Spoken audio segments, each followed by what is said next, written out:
హల్లెలూయా. దేవునికి స్తోత్రం. ఎలా ఉన్నారండి? అందరూ బాగున్నారా? దేవుడు కార్యం చేయడం లేదని బాధపడుతున్నారా? దేవుడు అద్భుతం చేయడం లేదని బాధపడుతున్నారా? బాధపడద్దు, తప్పకుండా దేవుడి కార్యం చేస్తాడు.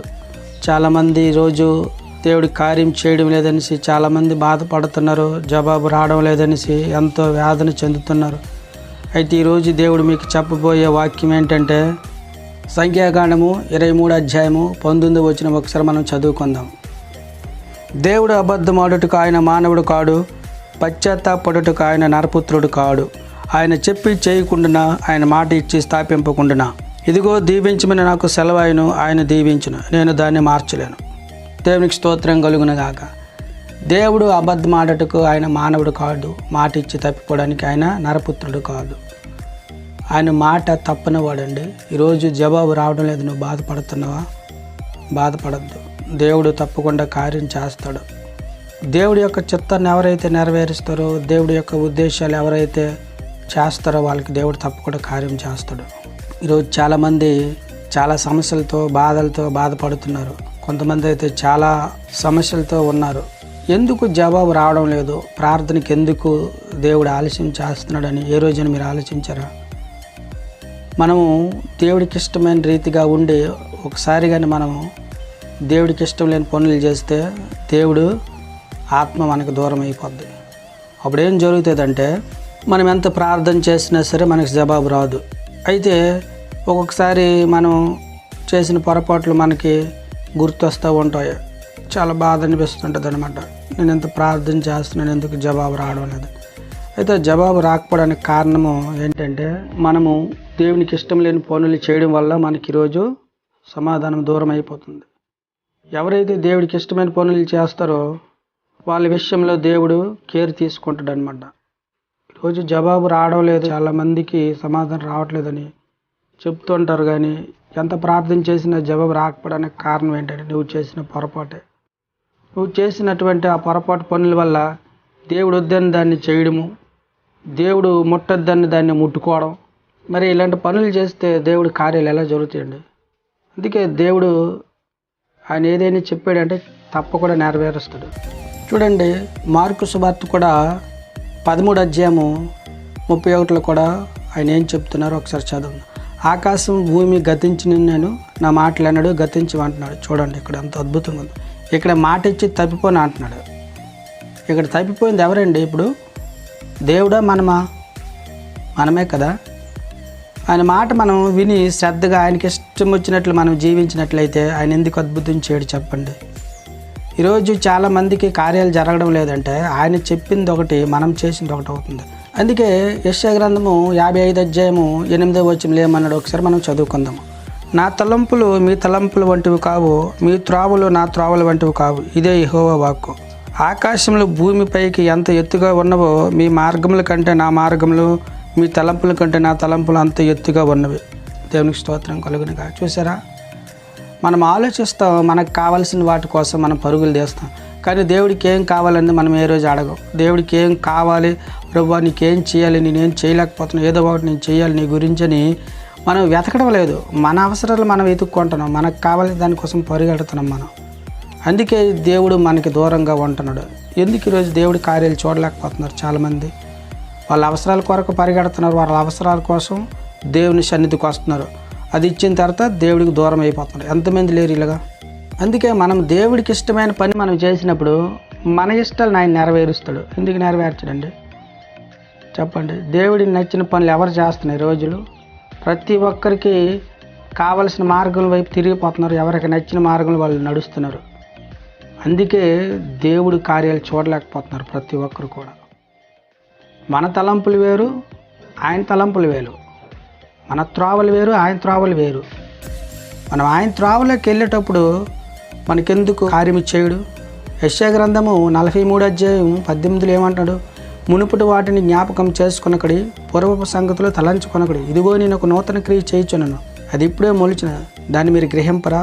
అరణ్యంలో త్రోవలు కలుగజేయుచున్నాను, ఎడారిలో నదులు పారజేయుచున్నాను అన్నాడు దేవుడు. చూడండి ఎంత గొప్ప మాటలు ఇవి.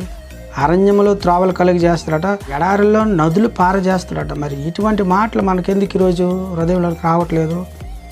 మన దేవుడు ఏమైనా శాతకానుడా? మన దేవుడికి ఏమైనా అసాధ్యమైన కార్యాలు ఇవి? చిటికలు వేస్తే ఆయన చాలండి. నోటి మాట ద్వారా సమస్తము సృష్టించినాడు దేవుడు. శూన్యములో సమస్తాన్ని కలగజేసినాడు నోటి మాట ద్వారా. అలాంటిది నీ కార్యం నెరవేర్చలేడా? ఆయనకి అసాధ్యమైందా? ఇది మనుషులకు అసాధ్యమే కానీ దేవునికి సమస్తము సాధ్యం అంటున్నాడు మత్తయి సువార్తలో.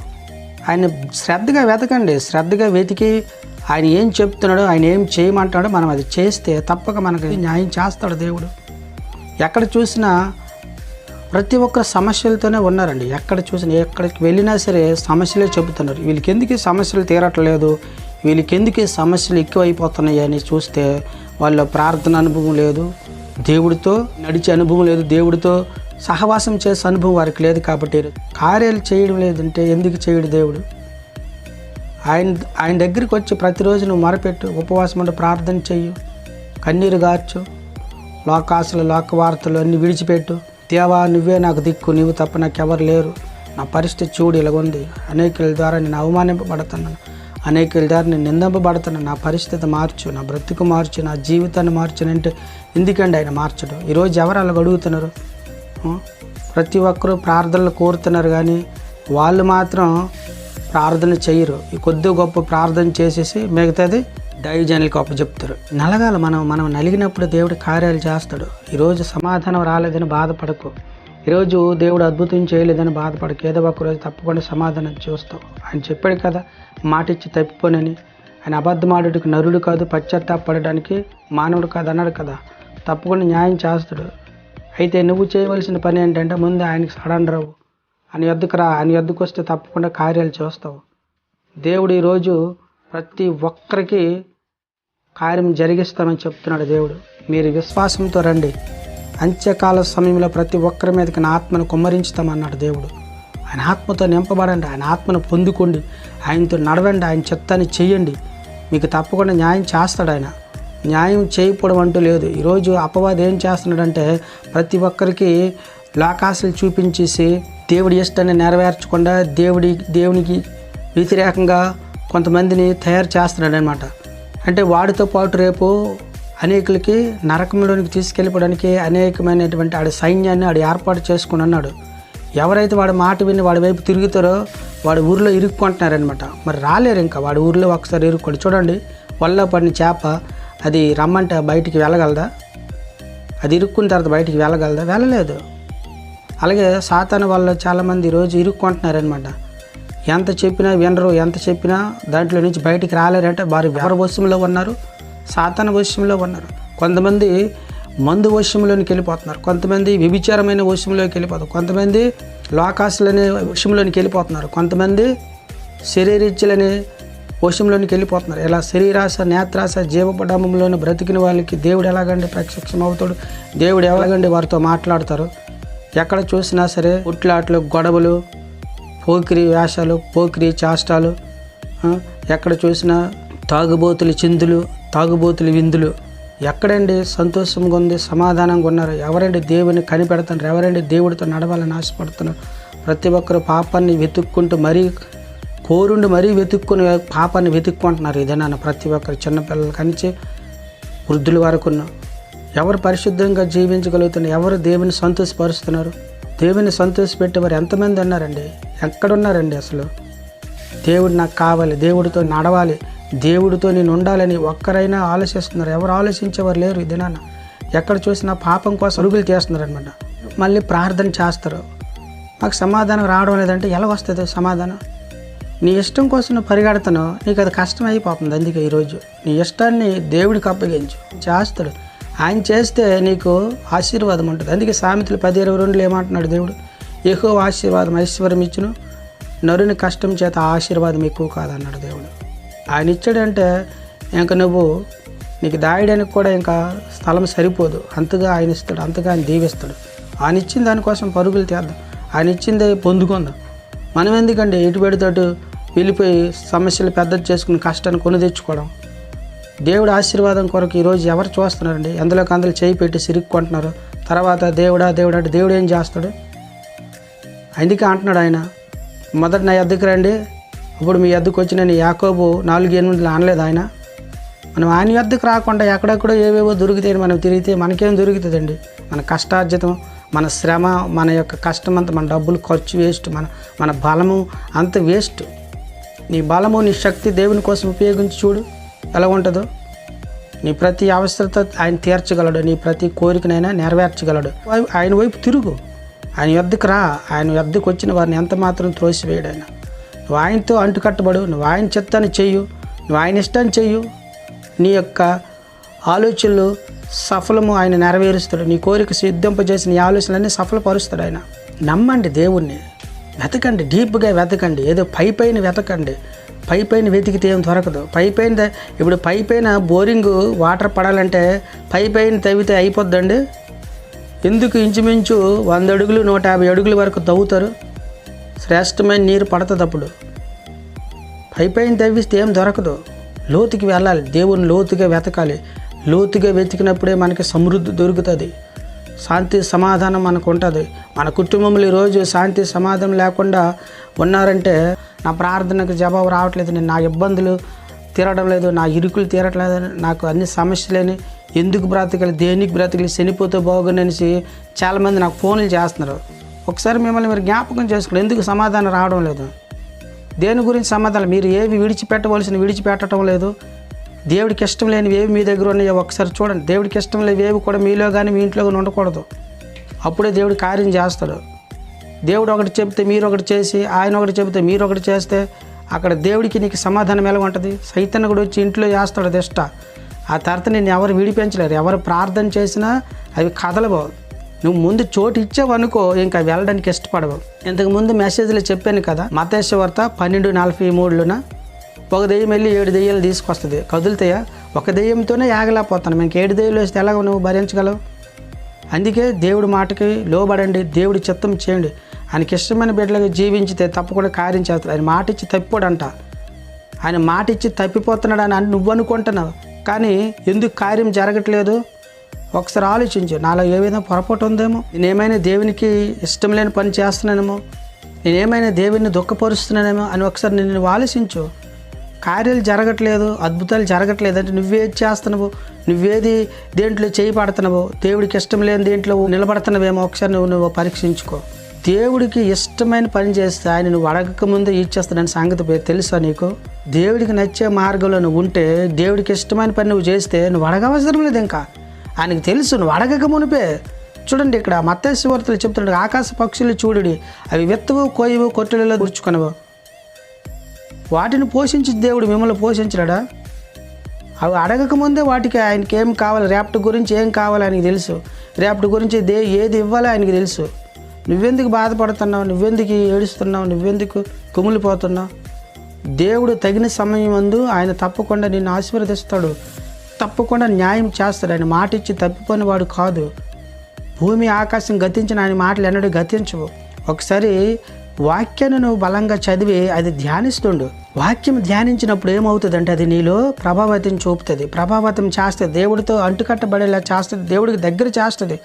దేవుడు నీకు దగ్గర అవుతున్నప్పుడు దెయ్యం గడి దూరం అవుతాడు. ఇంకా నువ్వు ఒక మండే వ్యక్తిగా మారిపోవాలన్నమాట.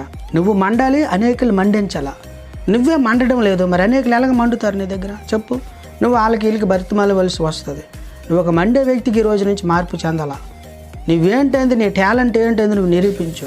నీ టాలెంట్ లోకంలో కాదు, నీ టాలెంట్ మోసంలో కాదు, నీ టాలెంట్ ఏంటంటే దేవుడి దగ్గరే గెలిపొందే విధంగా యాకోబులాగా నీ టాలెంట్ నిరూపించి చూపించు. అప్పుడు నీ సమస్యలన్నీ క్లియర్ అయిపోతాయి, నీ బాధలు, నీ కష్టాలన్నీ క్లియర్ చేస్తాడు దేవుడు. నామకార్థంగా మాత్రం ఉండొద్దు, కొంత లోకంలో కొంత దేవుడిలో ఉండొద్దు. ఈ వ్యక్తులు అంటే అసహ్యం ఉమ్మేసేస్తాడు దేవుడు. ప్రకటన గ్రంథాలు చెప్పాడు కదా, ఉమ్మేసేస్తాడు. ఇంకా ఉమ్మేస్తావనుకో ఇంకా నువ్వు నరకంలోకి వెళ్ళిపోవలసిందే. నీకు మరి క్షమాపణ ఉండదు. వేశ్యనని క్షమిస్తాను కానీ వేషధారిని క్షమించను అన్నాడు దేవుడు. అటు వేషధారణ భక్తి చేయొద్దు, అటు వేషధారినటువంటి పరిస్థితిలో కూడా వెళ్ళొద్దు. దేవుడికి ఇష్టమైన బిడ్డగా జీవించు, దేవుడికి కష్టపెట్టే వ్యక్తికి ఉండొద్దు. ఆయన ప్రేమను నువ్వు పొందుకుని వెంటనే నువ్వు ఒక్క క్షణం కూడా ఉండలేవు తెలుసా. అటువంటి ప్రేమ అయింది, అగాపే ప్రేమ, మామూలు మానవుల ప్రేమ కాదు అయింది, శరీర ప్రేమ కాదు అయింది, దైవ ప్రేమ. ఆ ప్రేమ నీలోకి ఒక్కసారి నీలో ఆయన కనెక్ట్ అయ్యాడంట. ఆ ప్రేమ ఎలాగుంటుందో తెలుసా? ఆయన మాట్లాడుతూ ఉంటే ఎంత సంతోషం, ఎంత ఆనందం తెలుసా. తట్టుకోలేరు. అది అంత అద్భుతమైనటువంటి ఆ ప్రేమ గల మాటలు, ఆ దయగల మాటలు విన్నట్లయితే మీకు ఎంత ఆనందం కలుగుతుందో తెలుసు. ఆ రోజంతా ఇంక మాకు ఆహారం లేకపోయినా పర్వాలేదండి, మనం నింపుకోవాలి. ఈ వాక్యంతో మన యొక్క శరీరాన్ని నింపుకోవాలి, మన ఆత్మని మన శరీరానికి వాక్యం ఆహారం అయిపోలే. హెజ్కేలు గ్రంథం 3:3 చూసారా, దేవుడు ఈ వాక్యం దేనితో పోల్చాడు ఒకసారి చదువుదాం. నేను నోరు తెరవగా ఆయన ఆ గ్రంథము నాకు తినిపించి, నరపుత్రుడు నేను ఇచ్చుచున్న ఈ గ్రంథమును ఆహారముగా తీసుకుని దానితో నీ కడుపు నింపుకొనమని నాతో సెలవేయగా నేను దాన్ని భక్షించి అది నా నోటికి తేనె వలె మధురముగా నుండెను. ఎవరండి ఈరోజు భక్షిస్తున్నారు? వాక్యాన్ని ఎవరు తింటున్నారు ఈరోజు? లోకములో ఉన్నది మొత్తం ఇంకా ఎవడికి ఉందా లేదా అనవసరం, మన కడుపు నిండిందా లేదా, మనకున్నదా లేదా, ఎవడు తింటే నాకేటి, ఎవడు తినకపోతే నాకేటి, ఇదే ఈరోజు గోల ఎక్కువైపోతుంది. కానీ వాక్యంతో ఎవరు నడుస్తున్నారు? వాక్యాన్ని ఎవరు భక్షిస్తున్నారు? ఎవరు తింటున్నారు వాక్యాన్ని? వాక్యంతో నడవండి, దేవుడు తప్పకుండా కార్యాలు చేస్తాడు. ఈరోజు కార్యములు జరగడం లేదు, అద్భుతం చేయడం లేదు. దేవుడు అంటే నీలో ఏటుందో ఒకసారి నేను పరీక్షించి వాటిని విడిచిపెట్టే దేవుడిని ఆహ్వానించు. ఎంత పాపినైనా ఆయన క్షమిస్తాడు. నువ్వు తప్పైపోయింది ప్రభువా, నన్ను మన్నించు, నేను చేసిన పొరపాటు తెలుసో తెలియక పొరపాటు చేసి నా వల్ల కావడం లేదు, నేను వాటిని జయించలేకపోతున్నాను, ఆ జయించే శక్తి నాకు ఈ ప్రభు, నువ్వు అడిగి చూడు, ఉపవాసం ఉండి చూడు, ఎందుకు నువ్వు జయించలేవు. ఒకప్పుడు నేను కూడా అదే రీతిగా ఉండేవాడిని, చేసిన పొరపాట్లు విడిచిపెట్టగలేక మాటికి పడిపోతూ ఉండేవాడిని. కానీ ఈరోజు నేను ఎలా జయించగలిగాను? దేవుని వాక్యాన్ని చదివినది ధ్యానిస్తూ ఉండేవాడిను, ప్రతిరోజు వాక్యాన్ని చూస్తూ ఉండేవాడిను, ప్రతిరోజు వాక్యాన్ని వింటుంటూ ఉండేవాడిను. ఈరోజు ఆయనకి దగ్గరగా చేసి ఆయనతో నన్ను కనెక్ట్ చేసింది. ఈరోజు పాపం చేయమని నాకు ఎన్ని కోట్లు ఇస్తే మాత్రం నేను పాపం చేయగలనా? లోకం వైపు చూడగలనా? దేవుని మాటలు విలువగలవండి, అవి ముత్యముల కంటే మధురమైనవి, అమూల్యమైనవి. ఈ మాటలు ఒక్కసారి నీ యొక్క హృదయంలోనికి వెళ్ళాయంటే నిన్నెవరు ఇంకా కొనలేరు, నిన్నెవ్వరూ కూడా పాప వైపుకి త్రిప్పలేరు. అంతగా ఉంటుందన్నమాట వాక్యం రుచి చూస్తే ఇంకెవరు వదలరు. అందుకే కీర్తన గ్రంథము 34:8 యెహోవా ఉత్తముడని రుచి చూసి తెలుసుకోమన్నాడు దేవుడు. నువ్వు ఒకసారి తిని చూడు, దాని రుచి ఏంటో నీకు తెలుస్తుంది. నువ్వు పైన మీద చదివేసి అర్థమైంది కొంత, అర్థం కానిది కొంత చేస్తే నీకు వాక్యం అర్థమవుతుంది. నువ్వు వాక్యం అర్థం ఎప్పుడవుతుందో తెలుసా? నీలో పరిశుద్ధత ముందు కావాలి. అందుకే హృదయ శుద్ధి గలవారు ధన్యులు, వారు దేవుని చూచిద్దరు అన్నారు. నీలో పరిశుద్ధత ఎప్పుడైతే వస్తుందో అప్పుడు నీతో దేవుడు కనెక్ట్ అవుతాడు. ఆయన పరిశుద్ధులంటే ఇష్టమండి ఆయనకి, పారంభోగులు అంటే ఆయనకి ఇష్టం ఉండదు. అర్థమైందా? కానీ ఎవరైతే పరిశుద్ధ అయితే పారంభోగుల కోసమే వచ్చాడు, అర్థమైందా? పాపుల కోసమే వచ్చాడు దేవుడు. కానీ పాపుని ప్రేమిస్తాడు కానీ పాపాన్ని కాదు, అదొక్కటి గుర్తు తెచ్చుకోండి. దేవుడు పాపిని ప్రేమిస్తాడు కానీ వారు చేసే పాపాలను ప్రేమించడు, అదొక్కటి మైండ్లో పెట్టుకోండి. అర్థమైందా? దేవుడి కోసం నడవండి. ఆయన మాట ఇచ్చి తప్పనివాడు, ఆయన మాట ఇచ్చాడని తప్పక నెరవేరుస్తాడు.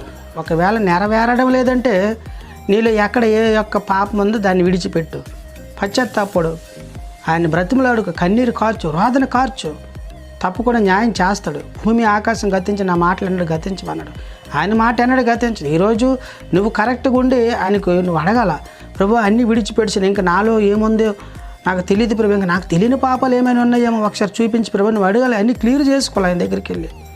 అర్థమైందా? నువ్వు క్లియర్ చేసుకున్నప్పుడు చూడండి, మనకేదో సబ్జెక్ట్లో వీక్గా ఉన్నాం అనుకోండి, అది మనం ఎవరి దగ్గరికి వెళ్ళి క్లియర్ చేసుకోవాలి?